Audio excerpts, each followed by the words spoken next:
o lugar do outro rei. Mas na realidade, Jesus era filho de Deus. Ele veio para resgatar o homem do seu pecado. E realmente ele é rei. Ele é o rei dos céus e da terra. Mas ele não veio com a sua glória, ele não veio com o seu poder. Ele veio humildemente para resgatar o homem do pecado. A própria natureza reagiu à morte do seu Criador. O céu trovejou, a luz, o sol não deu a sua luz, a terra tremeu, o vento deu trevoada, porque estavam protestando contra a morte do seu Criador. E coisa que o homem não sente. Deus ele deu vida para o homem, ele soprou na sua narina e deu o Espírito. E o homem nem sequer se dobra diante do Senhor. E qual a natureza se dobrou diante da morte, ficou triste diante da morte do seu Criador, porque sabia que ele era inocente. Ele foi levado ao Gólgota, porque está tudo registrado. Então, consequentemente, o entregou a ele para que fosse crucificado. Ele consentiu, o próprio Jesus consentiu o desejo do homem, porque era esse o desejo do homem, era de matar, de matá-lo, de crucificá-lo. Entregou seus desejos. E eles, o que eles quiseram foi o que receberam. E levando ele às costas da sua cruz, a resposta da humanidade, ao único homem bom que outro igual jamais viveu. O único homem correto que viveu foi o Filho do Homem, Jesus Cristo. O único homem que cumpriu todas as leis foi morto na cruz do Calvário. A sua própria descendência matou.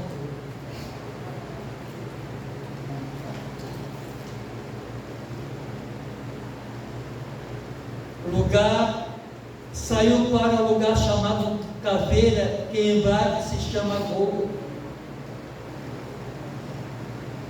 Sem dúvida, na realidade,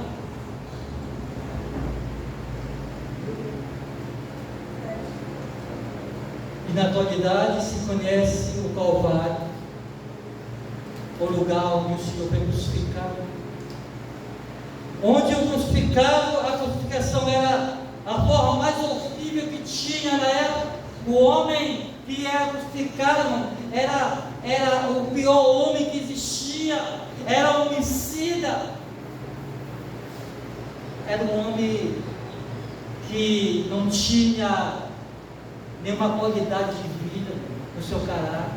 Foi lá que Jesus morreu, foi lá que colocaram o nosso Deus, no lugar de ser homem, onde morria o pior bandido.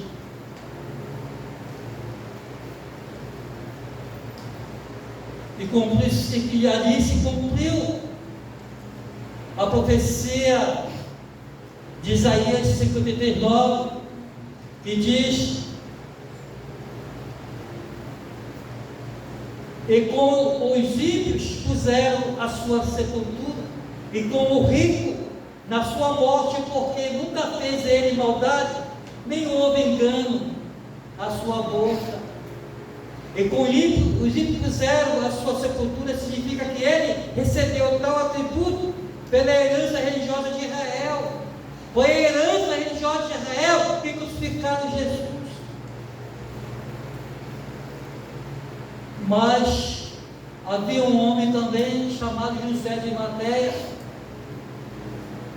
um homem rico, pediu que Jesus em troca fosse sepultado em sua tumba pessoal.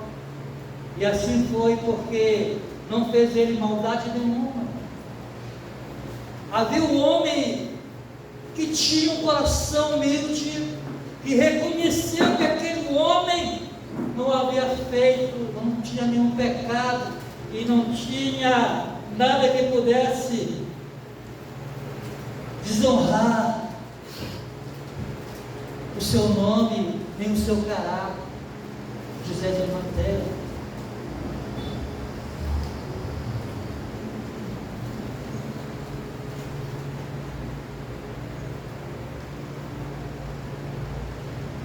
E ele, com ele foi outros dois homens, um homem de cada lado, e Jesus no meio.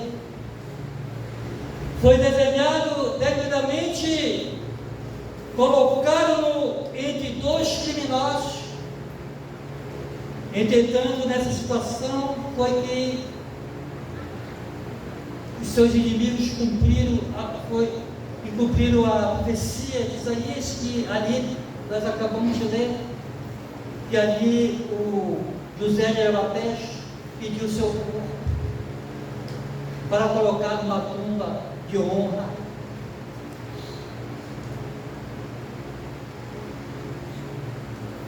Pilatos escreveu também um título e ordenou que pusesse em cima da cruz, e feito por Pilatos, apesar dos judeus, e dele estava escrito: Jesus Nazareno, o rei dos judeus. Embora tinham escrito a intenção de usar como sarcasmo, não obstante era verdadeiro, o Espírito Santo assim o articulou. Veja só, aquilo ali era para ser como se fosse um sarcasmo, mas o Espírito Santo ali tomou no momento a mente de Pilatos, e ele escreveu ali, estava escrito: Jesus Nazareno, o rei dos judeus.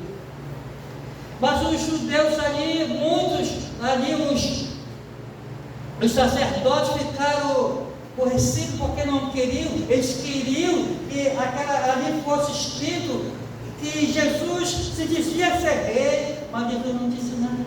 Toda vez que diziam: tu diz ser rei, ele diz: tu dizes. Até diante de Pilatos, e quando ele chegou, se tu não és rei, tu és rei dos judeus, ele diz: tu dizes. Eu fui.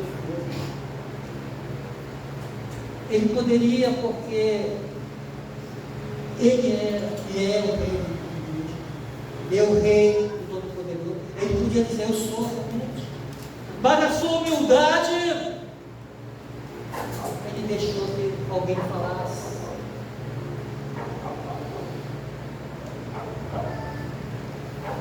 Por isso foi colocado Jesus Nazareno, o rei dos judeus. Mas Pilatos disse: o que eu escrevi, pronto, acabou, está escrito. E por memória está até hoje aqui.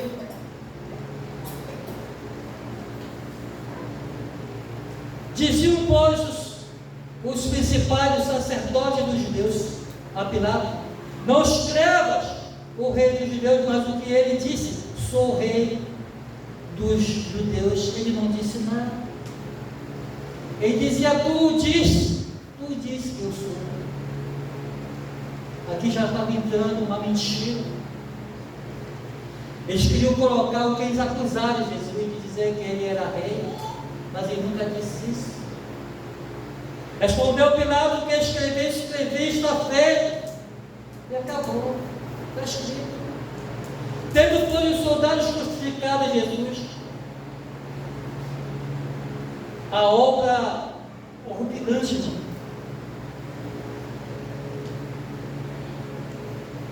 completamente cravaram na cruz, tomaram as suas vestes e fizeram 4 partes, para cada soldado uma parte. Entregou-se aqui, irmão, 4 soldados na crucificação, foi seu pagamento suplementar para levar a cabo uma tarefa tão espantosa. Então foi esse o pagamento que os soldados receberam,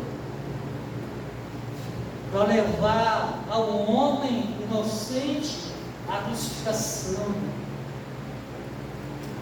Quantos e quantos não estão sendo pagos para eliminar o cristão que está falando da palavra de Deus?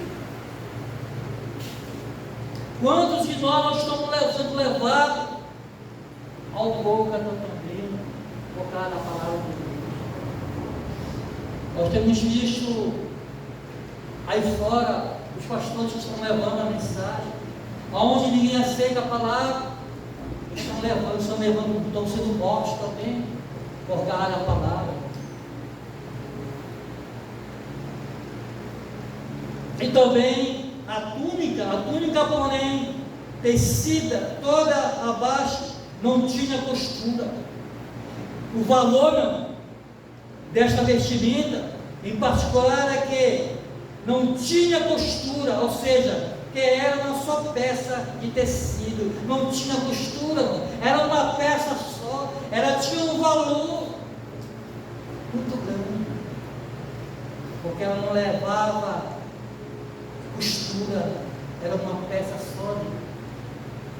Disseram, pois, entre eles: não rasguem, nem rasguemos, balancemos sorte sobre ela para ver de quem será.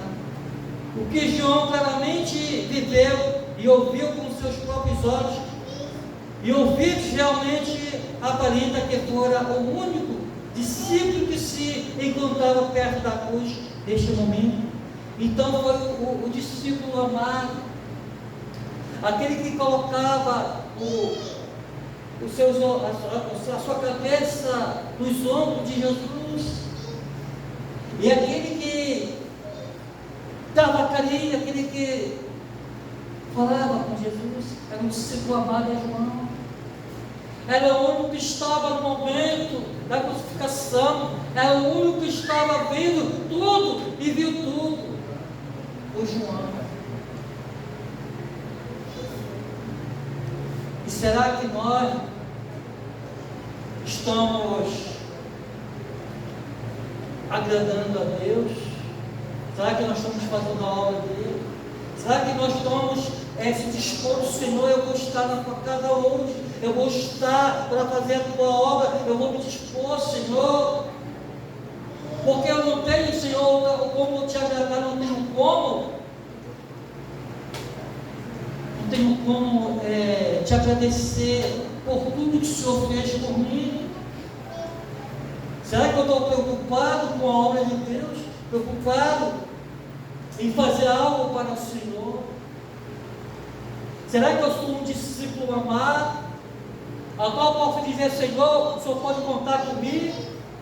Pois João estava lá. João viu desde o momento que Jesus foi preso. João estava desde o momento que Jesus estava sendo esclarecido. João acompanhou aquela trajetória. João chegou até a cruz. João ficou na cruz. É o discípulo amado. É aquele que mais sofreu porque ele viu tudo. Ele que acompanhou tudo, ele queria estar. E será que nós temos acompanhado tudo? Será que nós temos olhado tudo o que falta na casa de Deus, acompanhar o que está acontecendo, para eles tomar uma providência? Será que estamos sendo aquele discípulo amado, que no momento que se precisa está posto a fazer a obra? O João era esse discípulo. Disseram, pois, entre eles: não a rasguemos, balancemos sobre ela para ver de quem será. Para que se cumprisse a Escritura, que diz: repartiram entre si as minhas vestes, e sobre a minha vestidura lançaram sorte. Salmo 22, 18. Os soldados, pois, fizeram estas coisas, não se deram conta de que estavam cumprindo a Escritura. Estavam cumprindo a Escritura. Nós temos que olhar para o tempo. O tempo está se cumprindo. Nada se acontece por acaso. Estavam pensando que estavam fazendo aquilo por carne, por alguma coisa, não é para se cumprir a Escritura. E junto à cruz Jesus estava com a sua mãe, com o sofrimento que ela tinha que suportar quando olhou este espetáculo, e sem dúvida, incompreensível, uma mãe olhando o sofrimento do seu filho. Seria muito difícil olhar o sofrimento do filho. Nem o pai a qual contemplava o filho pode ver o sofrimento do filho. Ele teve que dobrar as suas costas para o filho e ver o filho cumprir o que ele veio para cumprir. Porque não é fácil um pai também ver o filho sofrer. E o pai estava nesse momento assistindo, mas ele teve que dobrar um pouco. Porque Jesus disse: Pai, por que me abandonaste? Por que tanto sofrimento? E muitas das vezes a gente chega nesse momento também de sofrimento. Muitas das vezes a gente chega até a dizer: Senhor, será que o Senhor me abandonou? Porque a dor é tanta vez, a dor é na alma, talvez não é no corpo físico. Porque é na alma que dói, porque dói no coração, lá no âmago, e a gente às vezes não aguenta mais. Senhor, será que o Senhor me abandonou? Mas não abandonamos. Aleluia, Deus. Muitas vezes nós estamos numa provação e o Senhor quer que a gente seja aprovado. E Jesus estava carregando o pecado da humanidade, a corrupção, a ira, o orgulho, a prepotência, a doença. Ele estava levando tudo sobre ele, os erros. Por isso, uma grande treva estava sobre Jesus. E o Pai não poderia olhar aqui, porque não, o pecado ele separa a gente de Deus. Estava pagando mantém-se a trevas. E no momento o Pai também virar as costas, ou fechar os olhos, para não ver o sofrimento do filho. O filho que não tinha nenhuma culpa, estava pagando o pecado da humanidade, porque foi obediente ao Pai. O filho tem que descer, porque a humanidade está perdida, a nossa criação está perdida. Nós precisamos fazer alguma coisa. E o filho diz: Pai, então, qual é a sua atitude? Você tem que descer, você vai morrer, você vai ser pregado numa cruz, pela prepotência, pelo orgulho da humanidade. Você vai ter que salvar aqueles que te aceitaram. E foi o que Jesus fez. E muitos não querem. A palavra está sendo pregada, o panfleto, a palavra está sendo pregada pela televisão, está se mostrando pela televisão, por filmes, por peças, o que Jesus veio fazer na terra, mas o homem se faz incompreensível e não quer a salvação, não quer a libertação, quer viver na orgia, da bebida, da prostituição, não quer olhar para Jesus, não quer vir para Jesus, não quer aceitar o teu sacrifício. Irmã de sua mãe Maria, mulher de Cló, e Maria Madalena, Ora, Jesus, vendo ali sua mãe, e que o discípulo a quem ele estava, quem ele amava, João, voltou deste evangelho.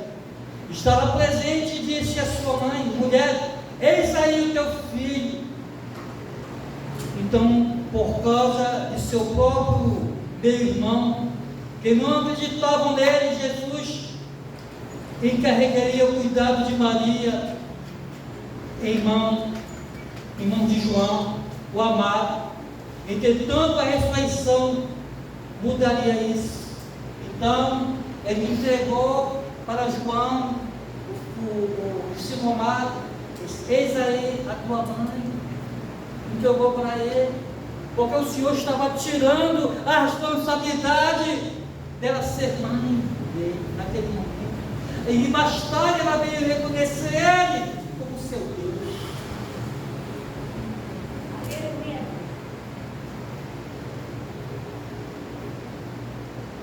Depois disse ao discípulo: eis aí a tua mãe. Jesus disse ao João que a partir daquele momento em diante ele tinha que conviver com Maria, tal como fosse a sua própria mãe. E desde aquela hora o discípulo recebeu em sua casa. João se refere a si mesmo em terceira pessoa. A tradição menciona que João realizou por completo o mandato de mestre. João realizou tudo que o Senhor havia falado para ele. Ele foi obediente. E será que nós estamos sendo obedientes ao que o Senhor nos mandou lá na sua ascensão, né? Para que a gente pregasse o seu evangelho a toda a terra, que a gente fosse aos quatro cantos e pregasse o seu evangelho. A morte do nosso Senhor Jesus Cristo. Depois, sabendo Jesus que todas as coisas estavam terminadas, os últimos minutos antes da sua morte, para que a Escritura se cumprisse, disse: tenho sede. Salmo 69, 21. Estava, pois, ali um vaso cheio de vinagre, uma classe de vinho que não era um produto fácil,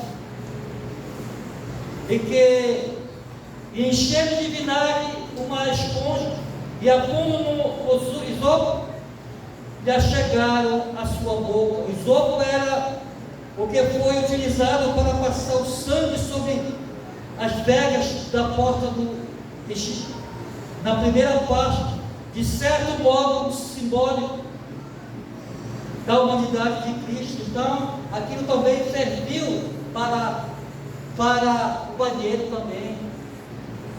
Aquilo serviu para o banheiro, onde o pessoal urinava, aquilo se limpava. Foi isso que eles levaram por hipocrisia, pelas suas soberbas, levaram para Jesus tomar. Mas Jesus não tomou, porque na hora ele entregava a sua vida ao Pai. E quando Jesus tomou, ao molhar os lábios e a língua, ele havia secado pela perda de líquido do corpo, mas Jesus só fizeram passar desse tempo, mas ele não chegou a tomar. Diz que ele tomou, mas ele não tomou. E disse: está consumado. Inclinando a cabeça, entregou o Espírito. E Jesus não morreu de sua ferida voluntariamente, entregou a sua vida. De fato, morreu quando o Espírito Santo lhe determinou que morresse. Então, foi no momento que ele entregou a sua vida. Está tudo consumado. Os judeus, pois, visto como era a preparação, para que esse sábado não ficasse os corpos da cruz, pois era garantido o dia de sábado. Rogar a Pilato que se lhe quebrassem as pernas e fosse tirado. Então, nenhum osso como quebrado em Jesus. Os dois ladrões que estavam do lado direito e do lado esquerdo foram quebrados porque não estavam no templo. Mas Jesus já havia entregado, ele mesmo já havia entregado o seu Espírito ao Pai. Então, que nós possamos refletir que Jesus, ele morreu por nós. E nós temos que morrer pela sua causa, pela causa da sua obra. Não temos que ter medo, não. Jesus nos dá a garantia de que nós temos a morada do céu. Recompensa. Amém? Glória a Deus. Vamos aplaudir ao Senhor. Vamos ficar de pé e vamos orar.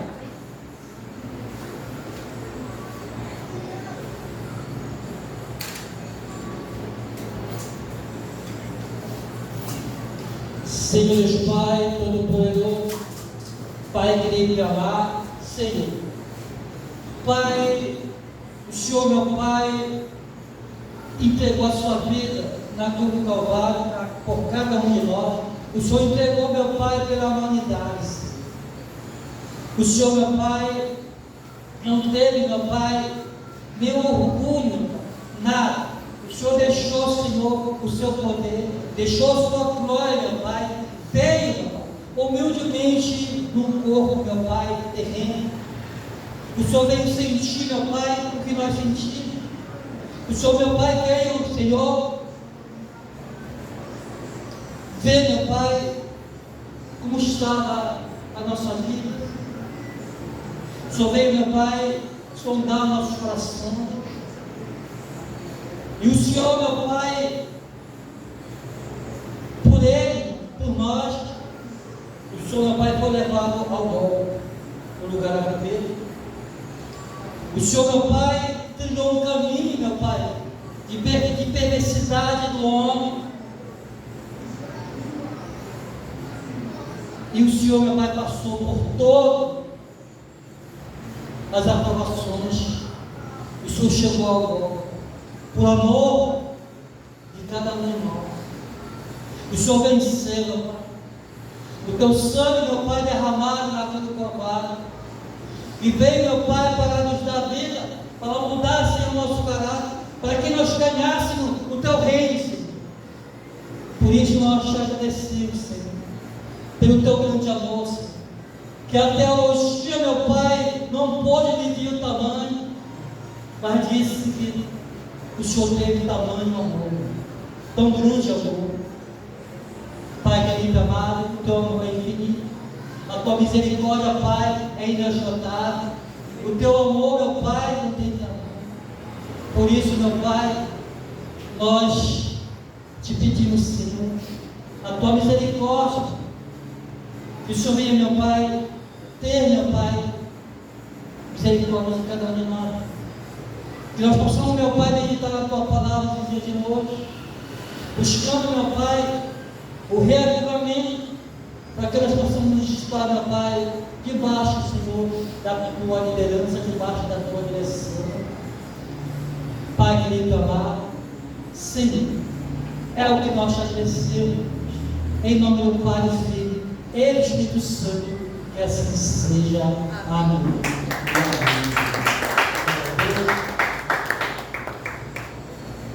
Você que poder aceitar, você que ainda não aceitou Jesus como o único e Senhor Salvador e Senhor de sua vida, você, neste momento, aceite Jesus, não deixe para amanhã o que você pode fazer hoje ou amanhã, pertence a Deus. Nós não sabemos se vamos estar vivos daqui a pouco ou amanhã, só Deus sabe. E você que aceitou Jesus, mas quebrou aliança com Ele, Você voltou ao mundo do pecado, você quebrou a aliança. Você precisa consertar a sua aliança. Venha aqui que nós oramos por você. Mas se está tudo bem, vamos aplaudir ao Senhor. Você que trouxe o seu dízimo, a sua oferta, daquilo que o Senhor tem abençoado a sua vida.